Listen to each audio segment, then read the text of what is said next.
Standing tall, the stickman looks up at the sunrise. A peaceful smile on his face, he finds hope in the new light. A new day begins. Returning to our sports analogy for a second, fans often engage in parasocial investment. That means building deep, one-sided emotional relationships as spectators. Now, people who don't care about sports don't lack empathy, not at all. They just distribute it differently, usually via direct engagement. Studies show they often score higher in openness to experience, allocating their emotional energy toward art, nature, or direct personal relationships where there is actual reciprocity. Basically, they just prefer to be participants rather than spectators. We can apply this concept of empathy management to our own personal relationships through something called compassionate distance.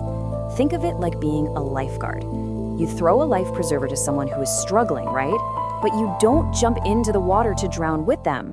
By utilizing your observer self, you can care for a draining friend without absorbing all their pain and burning yourself out. Finally, we reach Section 5, Mastering Your Emotional Blueprint. Let's look at some highly actionable psychological frameworks you can use to cement your emotional autonomy every single day. First up is the reframe revolution. What if difficult people aren't obstacles but personal trainers for your emotional fitness? That micromanaging boss, they are helping you practice staying calm under pressure. That critical peer, they're training your boundary-setting muscles. When you view challenging interactions as emotional strength training, you stop being a victim and become a student. You turn frustration into a totally valuable opportunity for growth. Next is the timeout protocol. Sometimes, honestly, the most powerful thing you can do is temporarily remove yourself from a triggering situation. This is a strategic retreat of wisdom, not weakness. By recognizing the trigger and asking for a quick break, you allow that 90-second flush of stress chemicals to pass. This gives your prefrontal cortex time to reset so you can return and respond thoughtfully. Taking just 5 minutes of space can literally save you from hours of grueling cleanup conversations. So the crucial point is, you need a map. You wouldn't walk through a minefield blindfolded, right? So don't navigate relationships without knowing your own triggers. Keep a journal to track these things. Track the individuals involved, record the exact words or actions that set you off, and identify the past wounds that were echoed. Once you do this, you'll start to see patterns.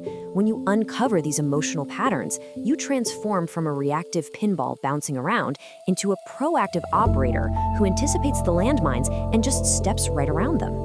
You know, the person who never gets bothered by anyone wasn't just born different. They have simply practiced these exact skills until their emotional autonomy became completely automatic. So I'll leave you with this final powerful thought. Who will you be when external events no longer control your peace? Keep practicing these frameworks, and that person will be waiting for you. Thank you so much for joining me for this explainer, and I'll see you next time. Inner peace begins when you let go of control. Release the need to hold on. Find a peaceful space within. Embrace the light of serenity.